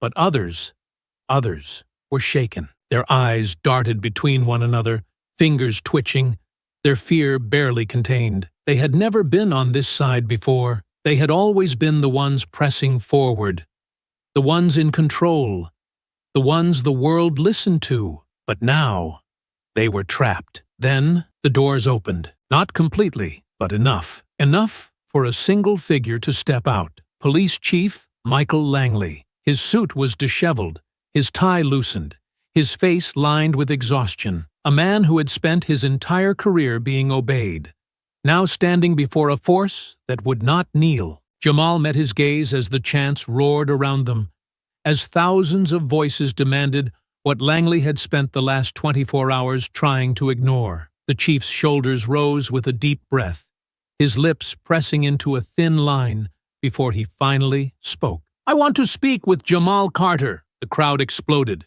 voices clashing all at once, some demanding action, others calling him a coward for waiting this long. But Jamal lifted a hand, steady, controlled, silencing them. Langley's face was unreadable, but his posture told the truth. He had lost. Jamal didn't move for a long moment, letting the weight of it settle, letting the chief feel exactly what it meant to be the one who had to beg for an agreement. Then, finally, he stepped forward. "Let's talk." The police chief led Jamal inside, the heavy doors of the headquarters closing behind them, shutting out the roar of the crowd. The air inside was thick, a mixture of sweat, tension, and the unspoken realization that the world had shifted in a way that no one in this building had ever expected. Jamal walked with deliberate steps, unshaken, unbowed, his presence no longer that of a man who had been beaten down and thrown behind bars,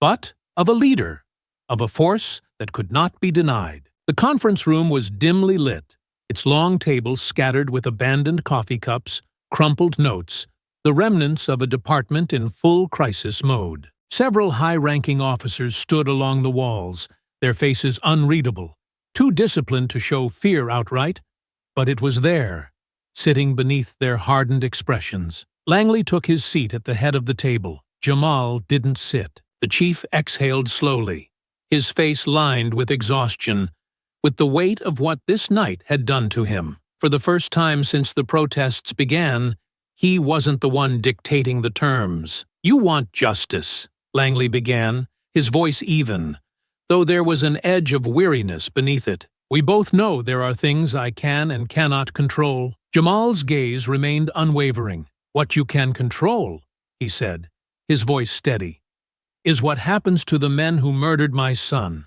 The words landed like a blow, undeniable, unmovable. Langley leaned forward, his fingers lacing together on the table, his shoulders tightening. "The department is willing to give you what you're asking for." The room was silent, The only sound was the distant, muffled roar of the crowd outside. "Reynolds and Harris," Langley continued, his voice level, careful. "They're done. Fully terminated. Effective immediately." Jamal didn't react, but he could feel the shift in the air, the first crack in the fortress the department had built around itself. Langley exhaled, his tone still measured but losing its practiced authority. "We won't protect them. They're out.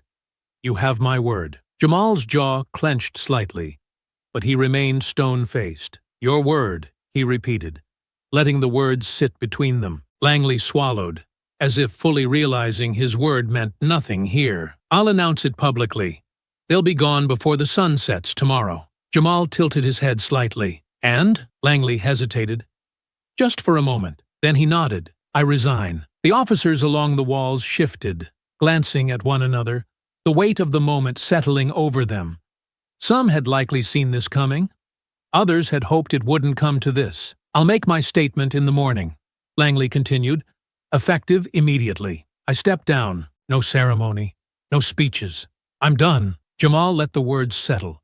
There was still one more thing. "Me and the protesters." Langley sighed, his head bowing slightly as if he had known this was coming. "No charges."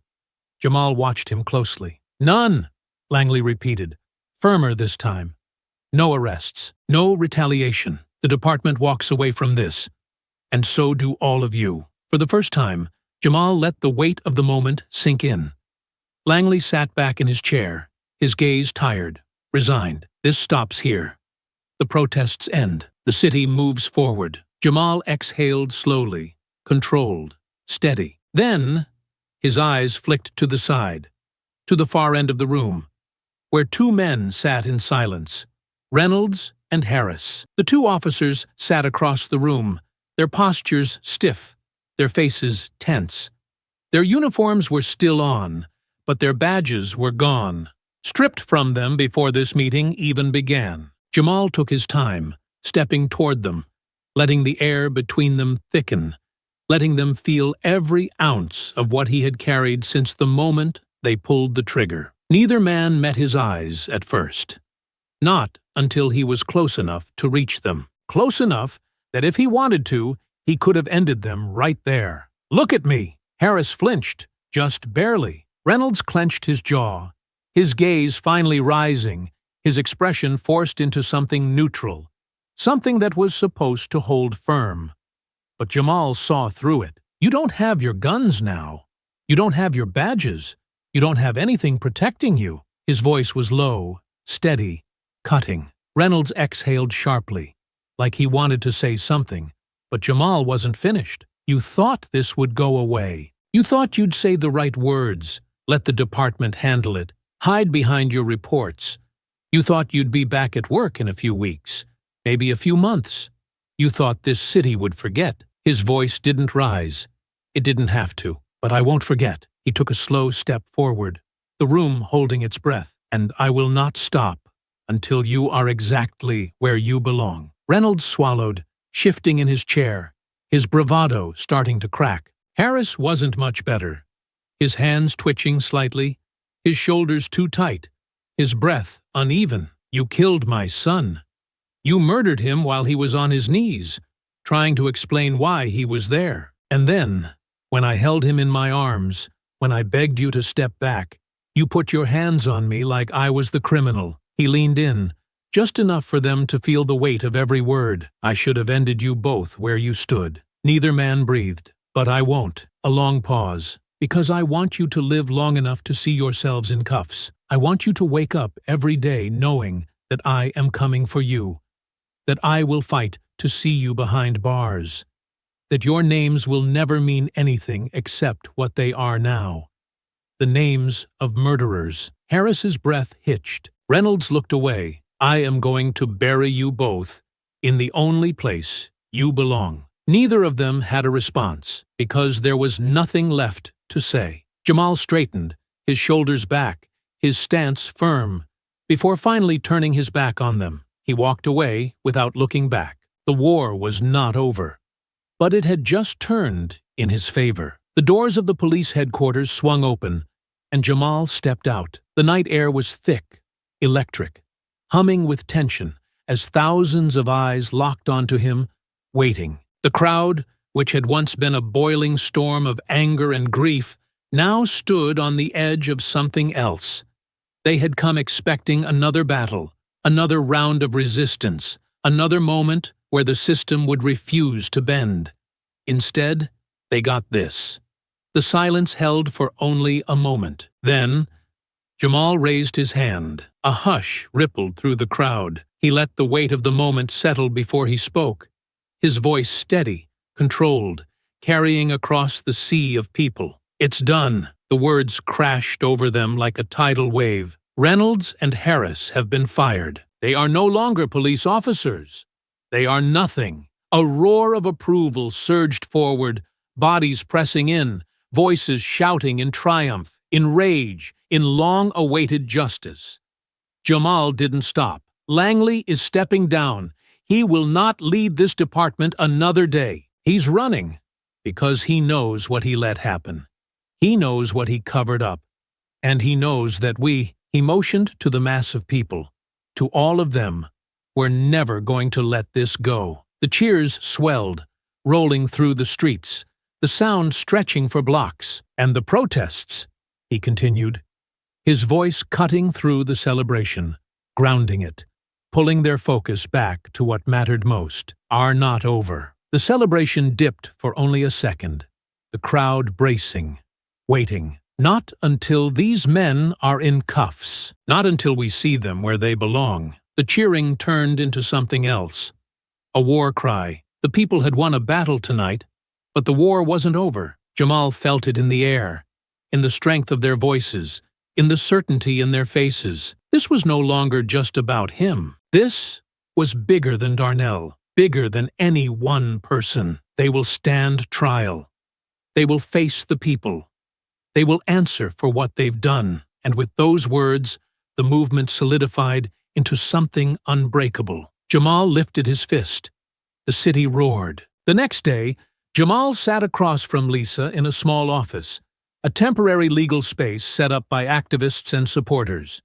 It wasn't flashy, it wasn't polished, but it was filled with people working tirelessly, researching, making calls, preparing documents. Lisa had already spread a stack of case files across the table, her sharp eyes scanning every page with the kind of focus that only came from years of fighting battles in courtrooms just like this one. "The DA's office is still feeling the heat," she said, flipping through another document. "Public pressure is forcing them to act, but don't expect them to be on our side.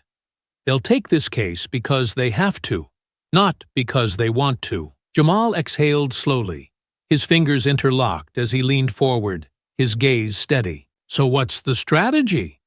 Lisa smirked slightly, the kind of expression that told him she had already thought 10 steps ahead. "We go for murder. Full stop. No manslaughter, no lesser charges. We push for the harshest sentence possible. And we make sure the jury sees exactly what happened." She reached over and tapped the printout of the doorbell footage.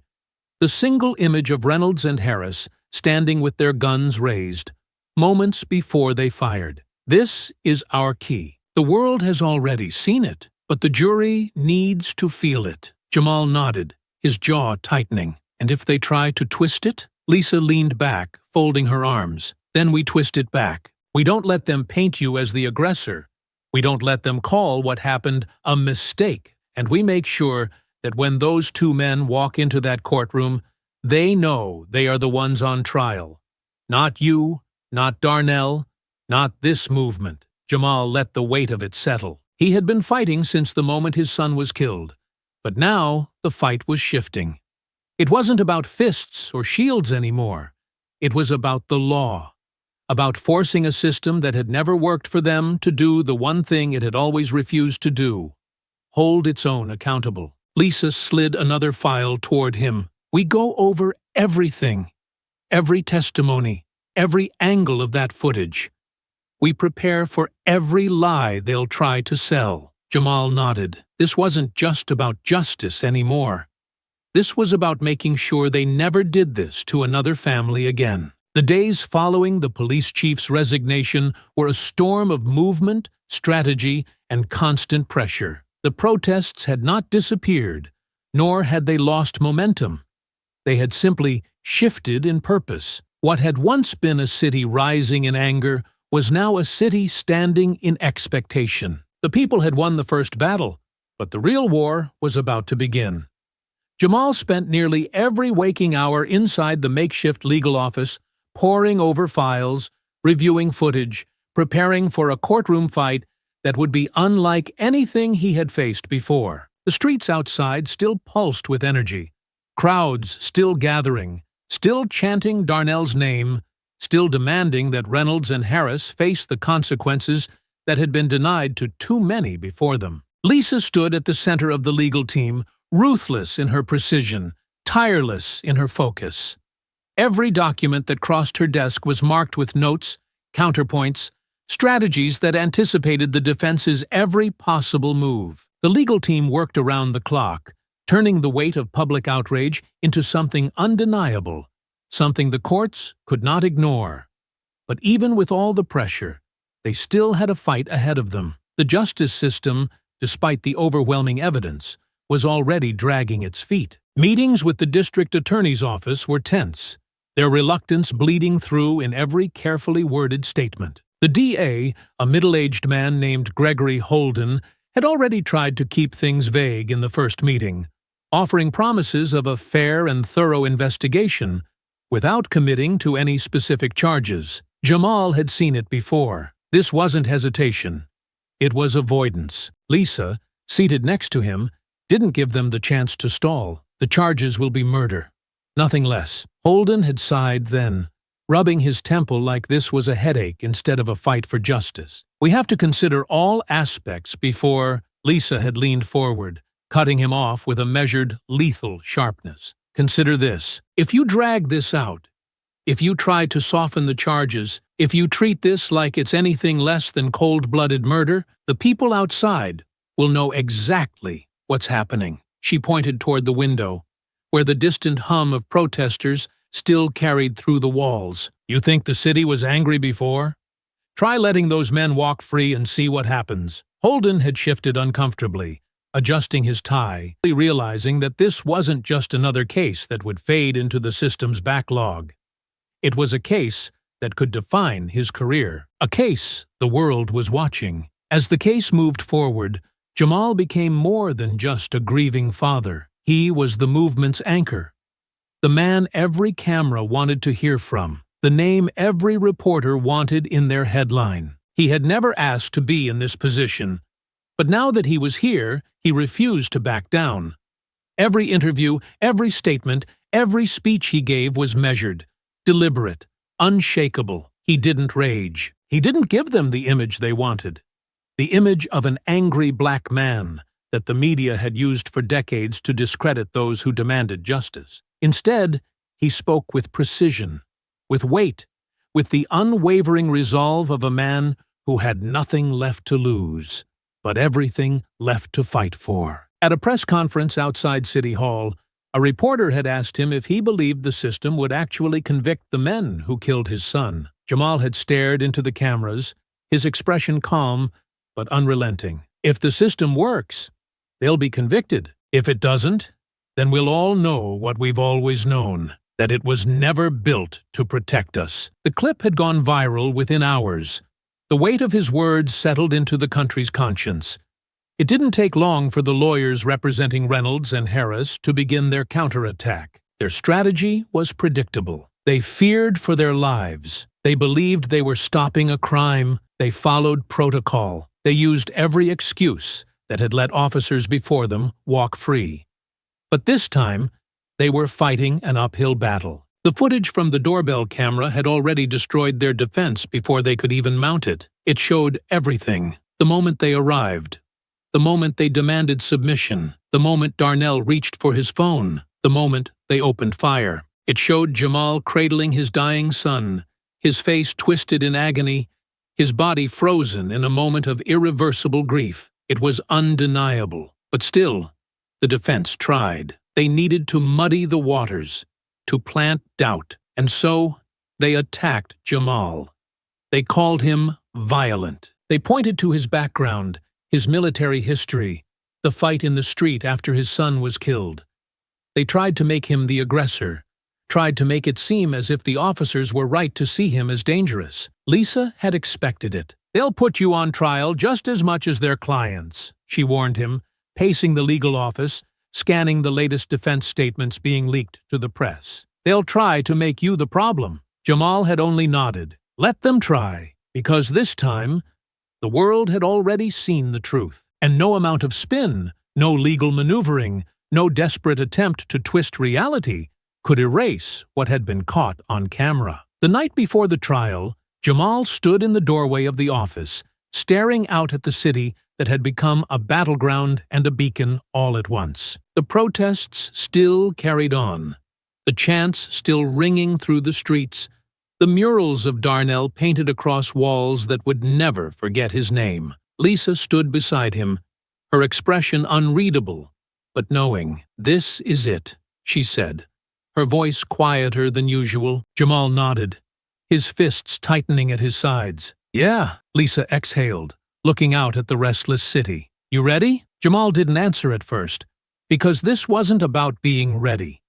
It was about making sure they never had to do this again. He turned to her, his voice steady. "We don't lose." Lisa smirked slightly, her confidence matching his own. "Then let's go win." The trial was set to begin in the morning, and nothing would ever be the same again. The courtroom was packed, every seat filled, every aisle lined with reporters, activists, and citizens who had followed this case from the moment Darnell Carter took his last breath on that sidewalk. The weight of the moment pressed against the walls, thick with anticipation, with expectation, with a tension that had not lessened in the weeks since the protests had taken hold of the city. Jamal sat at the plaintiff's table, his posture straight, his hands folded together, his face unreadable. This wasn't the battlefield he had trained for, but it was one he had prepared himself to fight. On the other side of the room, Harris and Reynolds sat stiffly, their suits pressed, their expressions carefully neutral, but their shoulders told the truth. They were bracing. They were afraid. The judge entered, the room rising, the shuffle of fabric, the clicking of cameras snapping their first images of the trial's opening moments. And then it began. The defense called Jake Reynolds first. He moved like a man who had spent weeks rehearsing his words, his hands clenched in his lap, his jaw tight, his eyes flickering toward the jury as if scanning for the ones who might be sympathetic. He tried to appear composed, but his voice carried the weight of something forced, something unnatural. "I feared for my life that night," Reynolds said, his words slow, measured. "We had received a call about a possible break-in. It was dark. We saw two men. One of them, a large, imposing man, was acting hostile. He refused to comply. He wouldn't get on his knees. He hesitated just for a second. Just enough time for Lisa to cut in. And which one of them was the large, imposing man? Reynolds licked his lips. Jamal Carter. Lisa nodded, barely masking her disdain. And Darnell Carter? He complied. Correct? He was on his knees, hands behind his head. A pause. A hesitation. Yes, but you still shot him. Reynolds shifted uncomfortably. He reached for something. I thought it was a weapon. We had to react fast. It was dark. And, did you see a weapon? Lisa asked, her voice cold, cutting through the excuses like a blade. Reynolds exhaled slowly. No. Did he have a weapon? No. So you shot an unarmed man who was on his knees. I thought. You thought? Or you panicked? Lisa stepped forward, her presence suffocating. Because that's what this is, isn't it? You didn't assess the situation. You didn't confirm a threat. You fired. And you killed an innocent man. Reynolds swallowed hard, his face pale, his carefully crafted mask beginning to crack. Lisa stepped back, letting the silence stretch, letting the jury absorb the admission that had just slipped past his lips. Ryan Harris was less polished. Where Reynolds had tried to appear in control, Harris was stiff, visibly uncomfortable, his hands gripping the edge of the stand as if it might anchor him against the pressure in the room. I did my job, he started, his voice hollow, as if saying the words would make them true. The moment was tense. Carter was resisting. His son reached for something. It all happened fast. Lisa let him talk. Let him spill out every excuse, every justification, until he started contradicting himself. You said Jamal Carter was resisting. Did he ever strike you? Did he ever reach for a weapon? Harris hesitated. No, but he was aggressive. Aggressive? How? He was standing still, arguing his rights. Is that aggression? Or is that a man protecting his family? Harris blinked, shifting in his seat. Lisa didn't let him answer. You killed an innocent man, and then, after you shot him, you tackled his father to the ground. Why? He had just watched his son die. He was unarmed. He was a threat. Lisa's eyebrows lifted. A grieving father was a threat? Harris's jaw tensed. I did my job. Lisa turned to the jury, nodding slightly, as if letting them see the truth for themselves. Harris's words meant nothing. His actions had already spoken for him. The courtroom felt heavier when Jamal walked toward the stand. Every step slow, deliberate. The weight of the last few months pressing against his shoulders. When he sat down, he didn't look at Reynolds or Harris. He didn't need to. Lisa approached. Tell us about that night. Jamal exhaled, his voice quiet at first, but steady. It was supposed to be a celebration. The words hung in the air. My son had just graduated medical school. We rented a house, just for a few days, to relax, to breathe. He had worked his entire life to get to that moment. He was going to save lives. Jamal swallowed, his hands tightening slightly on the edge of the witness stand. And then they showed up. He motioned toward the defendants. Neither of them could look at him. We told them why we were there. We explained it. My son did everything they told him to do. He got on his knees. He put his hands behind his head. He wasn't a threat. He wasn't doing anything wrong. He let the silence settle, but they still shot him. A murmur rippled through the courtroom. Jamal's voice remained calm, but filled with an ache that could never be erased. I held him while he died. I heard his last words. I felt the life leave him. And when I begged them to stop, they threw me to the ground. He turned toward the jury. And if that footage didn't exist, if you never saw what happened with your own eyes, they'd be free right now. Lisa let his words sit in the silence. Jamal didn't blink, didn't waver. They didn't see my son that night. They didn't see a man or a doctor or someone who had done everything right. They saw something they were afraid of, something they thought they had the right to kill. His eyes flicked to Reynolds and Harris. And now, they're afraid. Neither man moved. Jamal turned back to the jury. But this time, they don't get to walk away. The silence in the courtroom was absolute. Lisa stepped forward, her voice softer now. No further questions. The trial wasn't over. But the truth had been spoken. The air inside the courtroom had changed. It was no longer filled with the voices of attorneys arguing their cases, no longer echoing with cross-examinations or the defensive justifications of men who had already lost their grip on the narrative. The trial had run its course.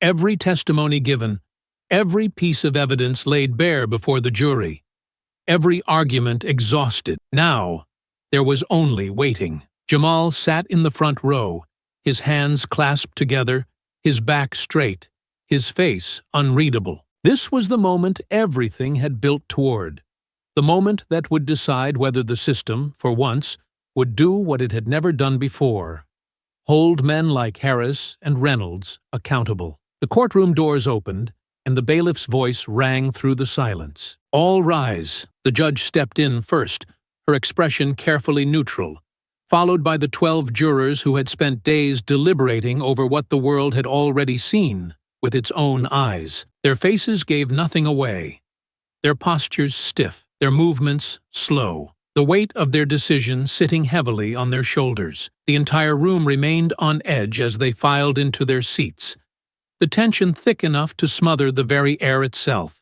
Jamal barely breathed. The officers sat just feet away, their bodies still, their gazes flickering with something they had tried to hide through every moment of this trial: fear. Not the false fear they had spoken about on the witness stand, not the fear they claimed to have felt when they opened fire on his son. No, this was real fear. Fear of the unknown. Fear of consequences. Fear of finally facing something they had never had to face before. Has the jury reached a verdict? The foreman, an older man with a solemn face, nodded once. We have, Your Honor. The courtroom held its collective breath. The judge gave a small nod before turning toward the defendants, her voice steady, calm, unwavering. Will the defendants please rise? The creaking of chairs, the shuffle of fabric, the sound of feet moving against polished wood. Reynolds and Harris stood. Jamal's fingers curled into his palms, his breath steady but slow, his chest rising and falling in measured control. This was it. The judge turned back to the jury. On the charge of second-degree murder in the death of Darnell Carter, how do you find the defendant? Officer Jake Reynolds. The pause stretched. Jamal could hear nothing except the beating of his own heart. Then, the words that changed everything. Guilty. The room shifted all at once, the energy rippling through every person present, as if the very foundation of the system had cracked under the weight of that single word. Guilty. A shuddering breath left Jamal's chest, but still he did not move. The judge continued. On the charge of second-degree murder in the death of Darnell Carter, how do you find the defendant? Officer Ryan Harris. The second pause felt even longer than the first. Guilty. The courtroom erupted. Gasps, hushed exclamations, voices breaking through the thick silence, emotion rippling through the space like an earthquake that could no longer be contained. Justice had spoken, and it had not hesitated. Jamal exhaled slowly, the weight of something he had carried for too long pressing down on him, not with the crushing force of grief, but with the strange, unfamiliar sensation of release. He blinked, once, twice, feeling the heat behind his eyes but refusing to let it fall.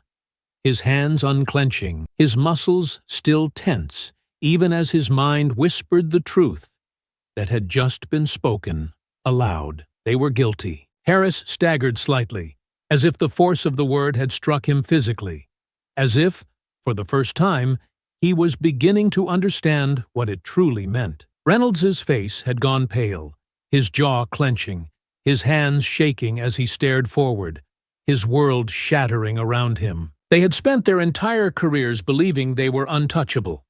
Now they would face what they had tried to avoid. The judge lifted the sentencing report before her, flipping through the pages slowly, methodically. The entire room silent as she prepared to deliver what had once seemed impossible. When she finally spoke, her voice carried through the room like the final gavel strike of history itself. For the crime of second-degree murder, this court hereby sentences Jake Reynolds to 25 years to life in federal prison. Reynolds visibly tensed, his fingers gripping the edge of the table as his world fell apart in real time. The judge turned next to Harris. For the crime of second-degree murder, this court hereby sentences Ryan Harris to 25 years to life in federal prison. Harris's breath hitched. Both sentences will be served without the possibility of parole. Jamal's eyes closed for a fraction of a second. Not in relief, not in celebration, just to absorb the weight of it, the weight of something that had never happened before, something that had never been done for men like him, for families like his. Justice had not whispered. It had roared. A sound broke the silence. The quiet, almost choked gasp from Reynolds, his head shaking slightly, his body finally betraying what his mind refused to accept. The bailiffs moved in. For the first time, Harris and Reynolds felt what it meant to be on the other side of the law, what it meant to have hands gripping their arms, forcing them forward, what it meant to have the cold bite of steel lock around their wrists. Jamal watched, his expression unreadable, as the men who had torn his life apart were led out of the courtroom, shackled, powerless, stripped of everything they once wielded with reckless ease. For a long time, he did not move. Lisa placed a hand on his shoulder, a firm but steady weight, her voice quiet but strong. "It's over." Jamal blinked again. his fingers flexing slightly, his breath deep but slow. No, he thought, it wasn't over. Darnell was still gone. His son, his boy, the child he had held in his arms, the young man he had been so proud of, the life that had been stolen so brutally, he wasn't coming back. But something had happened here. Something the world had never expected. Something that had felt impossible. For once, the system had bent. For once, it had done what it was supposed to do. For once, men like Reynolds and Harris did not walk free. Jamal closed his eyes briefly, just for a moment. Then he rose to his feet, turning toward the doors, stepping toward the future, toward the world that was forever changed. The courtroom doors opened, and outside, the people were waiting. The roar of the crowd crashed against him like a wave, not in anger, not in unrest, but in relief, in triumph, in something that had never been given to them before.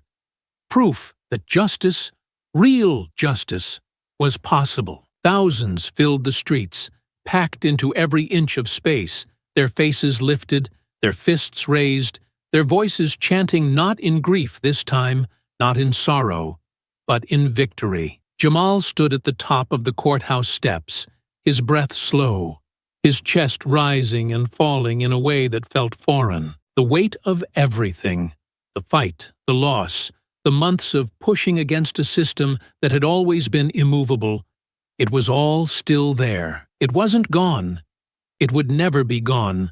But for the first time, it didn't feel like a weight he was carrying alone. He had fought, and the world had fought with him. The people reached for him, their voices merging into a chorus of emotions, of stories, of wounds that had been carried for too long without healing. Some called his name, their faces streaked with tears, their hands grasping for even a moment to stand beside him, to tell him what this meant. Others stood in silence, their hands on their hearts, their eyes speaking for them.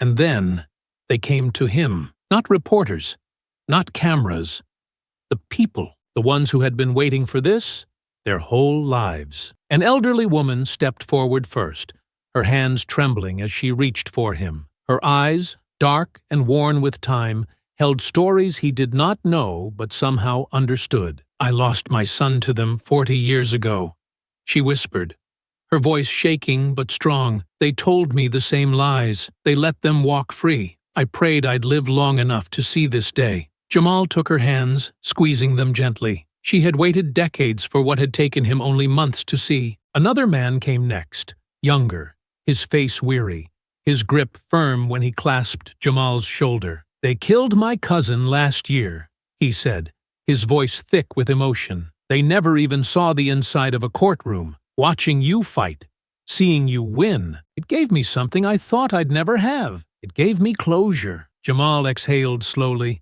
his chest tight, his throat thick with something he couldn't name. The faces kept coming, the voices, the stories. "My brother never got justice. But today, I feel like he finally can rest. They took my father when I was 5. No trial, no charges, just gone. But this was for him too. You didn't just fight for Darnell.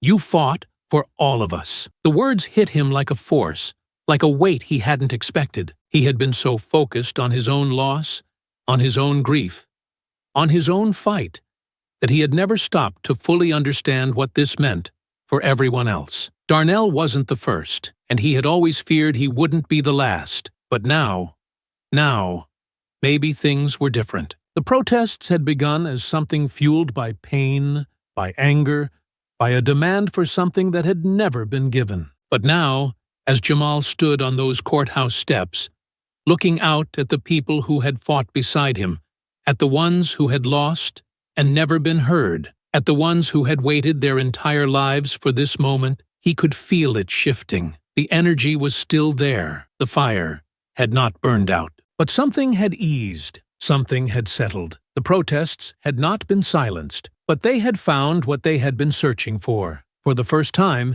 they had been heard. Jamal lifted his gaze, looking past the crowd, past the courthouse, past the skyline of a city that had been forced to confront itself. This was not the end. There would still be more fights, more names to remember, more justice to demand. But today, they had won. And that victory belonged to every single person who had ever stood in these streets, shouting the names of the lost, refusing to be ignored. Jamal exhaled, turning to Lisa, whose expression was unreadable but knowing. "What now?" she asked, her voice steady. Jamal's fingers flexed slightly at his sides, his breath slow, controlled. "Now, I'm going to visit my son." The cemetery was quiet. The world had moved on. The city had exhaled. The streets had emptied. The protests had eased into something quieter, something steadier. But here, in this place, nothing had changed. The wind still moved through the trees the same way it always had. The sky was the same gray-blue it had been on the day they buried him. The stone was still cold beneath Jamal's hand as he traced the letters carved into it, his fingertips running over the name that felt so familiar and so wrong all at once. Darnell Carter, 1997, 2024. He swallowed, pressing his lips together, his throat tight. "Hey, kid." His voice came quiet, steady, but thick with something heavy. "I should have been here sooner." The words sat between them, unanswered, because they would always be unanswered. He let out a slow breath, his fingers flexing against his knee as he crouched beside the grave, his other hand still resting against the smooth stone. "I don't even know where to start. I guess I could tell you that we won." He let out a quiet, breathless chuckle, shaking his head. "You should have seen it, son. The way they ran, the way the city stood up. We pushed them back, made them listen." His voice wavered slightly, but he kept going. "They're in prison now, the ones who took you from me. Life, no parole. They'll never walk free again. The people," he exhaled sharply, shaking his head, like the weight of it still hadn't fully settled. "The people wouldn't let them. They carried you, Darnell. I carried you, but so did all of them. The whole damn world saw you." Jamal let the silence stretch, his breath slow, measured, controlled. "But none of that changes that I lost you," he murmured. "None of it brings you back." He sat back slightly, his hands resting against his knees, his eyes never leaving the headstone. "You know, I keep thinking about that night," he admitted, his voice softer now. "The way you looked when you got your diploma. You were so damn happy, kid. I've never seen you smile like that before." A pause. "I don't even think I told you how proud I was. Not enough, anyway. Not the way I should have." His fingers curled into fists for a moment, but he forced himself to relax. "You were gonna change the world, son." His throat tightened. "But maybe you still did." The wind moved through the trees, rustling the leaves, filling the space between his words, between the things he could never say, between the moments that had been stolen. He exhaled, shaking his head, his hands moving to pull something from his jacket. The gift, the same one he had given Darnell that night, wrapped and perfect. The same one he had found when he packed up the things from the rental house, still untouched, still unopened. He let it sit between his palms for a long moment before setting it gently against the stone. "You never got the chance to open this," he murmured. "I thought maybe now was the right time." His fingers pulled at the edges of the paper, slow, deliberate. The wrapping peeled away, revealing a leather-bound book, the edges worn slightly, as if it had been passed down through years of hands before ever reaching this moment. Jamal swallowed hard as he ran his fingers over the cover. "Notes from Mom." His breath caught. "You probably didn't even remember I had this," he murmured. "Your mother started it before you were born. She used to write in it at night, little things she wanted you to know, things she thought she might not be able to tell you one day. After she passed, I kept writing in it. I was going to give it to you when you left for college, but I wasn't ready. And then I thought maybe when you graduated, when you became the man she always knew you would be." His hands tightened around the book. "I guess I waited too damn long." For the first time, his voice cracked. Jamal exhaled slowly, his fingers gripping the book, his head bowing slightly, letting himself feel it. Just for a moment. Then, carefully, he set it down. pressing it lightly against the headstone, his fingers lingering over it before finally pulling away. "It's yours now, kid," he said, his voice quieter, just like it always was. He sat there for a long time, his eyes never leaving the book, his heart heavy with the weight of all the things left unsaid, all the time that had slipped through his fingers. Then, finally, he rose. The sky was darker now, the wind cooler against his skin, the weight on his chest still there but somehow lighter. He looked down at the grave one last time, his jaw tight, his breath slow. "Rest easy, son," he murmured, and then he walked away. Not leaving Darnell behind, but carrying him forward. I hope you enjoyed that story. Please share it with your friends and subscribe so that you do not miss out on the next one. In the meantime, I have handpicked 2 stories for you that I think you will enjoy. Have a great day.